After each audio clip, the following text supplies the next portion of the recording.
So you know that section in every Law and Order episode ever aired where they have to sit down with whoever the suspect is. They're going to be interrogating the suspect, trying to understand why they did what they did, the mindset, like the frame of mind they were in during the crime, who they are as a person, what they value in a sense of, you know, maybe this was a hate crime or whatever else happens to be the scenario that led to the crime occurring.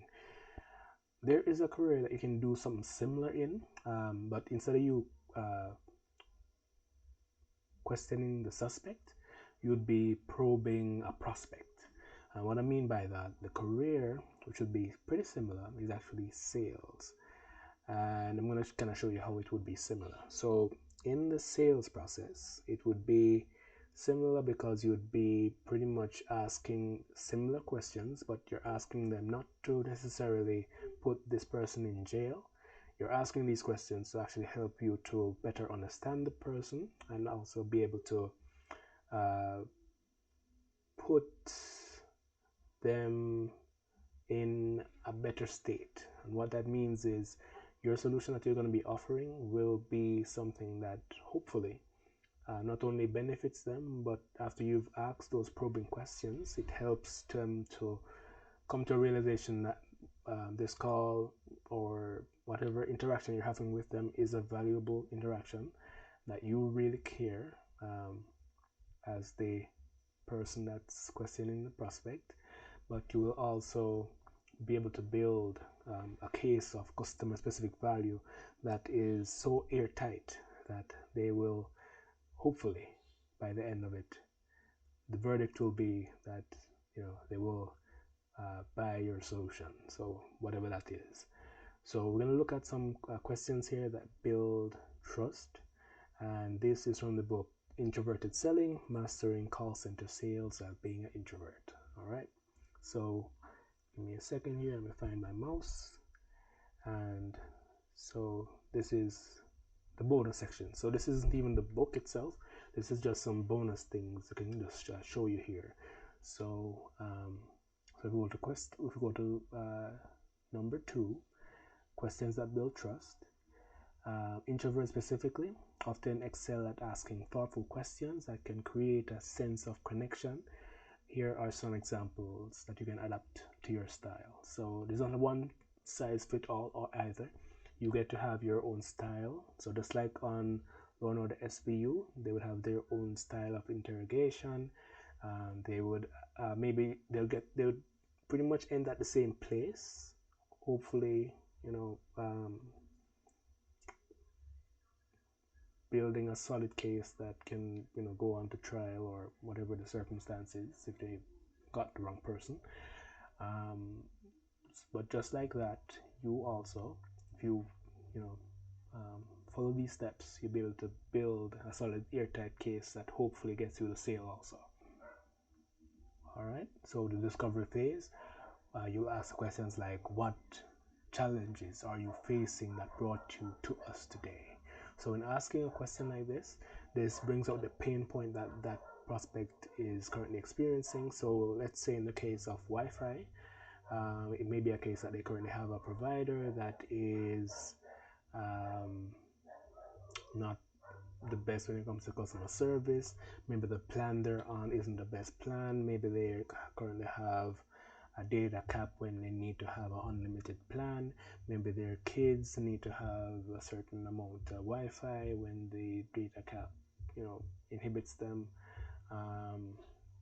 Maybe they have some issue with connectivity.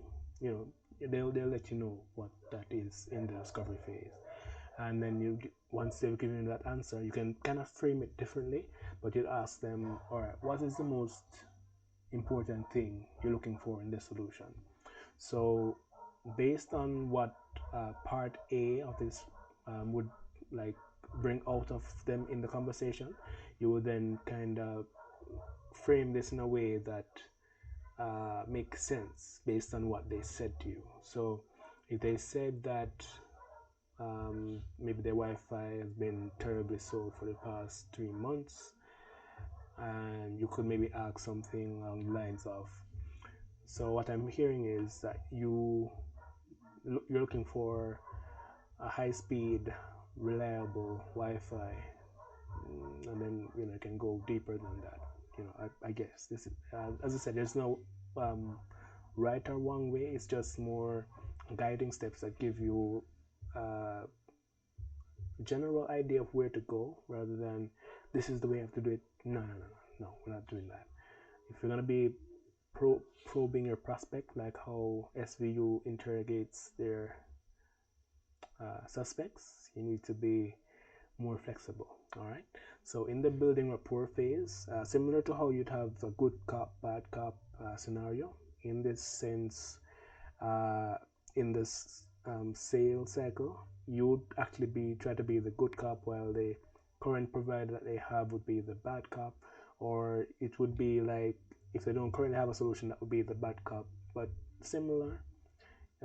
Whatever issue they're having, the pain point they're experiencing, you would pretty much have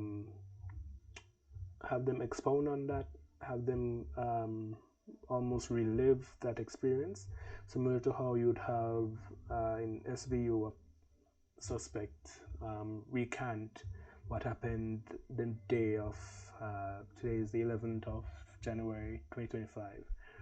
They'd recant the details, and you'd be able to build a case based on what you're hearing. If in the sales call, or if it's in person, if something sounds amiss, you can still probe deeper, because sometimes prospects will actually try to keep you surface level, but you can actually go deeper if you truly want the sale. The sale. All right, and so closing the sale. Does this meet all the needs we've discussed? So after you've done the discovery and you build the rapport, then you're going to be pretty much trying to close out the sale and make sure that the solution fits their needs. So in the rapport phase and in the transition into closing, you would pretty much be divided. You kind of stacked in talking to the prospect and probing and building what is called customer specific value. You'll pretty much bring that back here in the closing of the sale. So you let them know why the solution is the best solution, why they need to act today, because you don't want to get the hesitation there. You'd let them know the price, but the price would only come after you've established the benefits and features. Even if it's a case where the current plan they're on costs $30 and your solution is a bit more expensive, you need to build the context around what you discovered in the discovery phase and the building rapport stage. So you'd pretty much be probing to gather details that you can use, and then at the end, just like in the interrogation, you would pretty much hammer it home, make sure that this prospect understands the value, and go from there. But yeah, done yapping for now. Go ahead and take up your case, I suppose.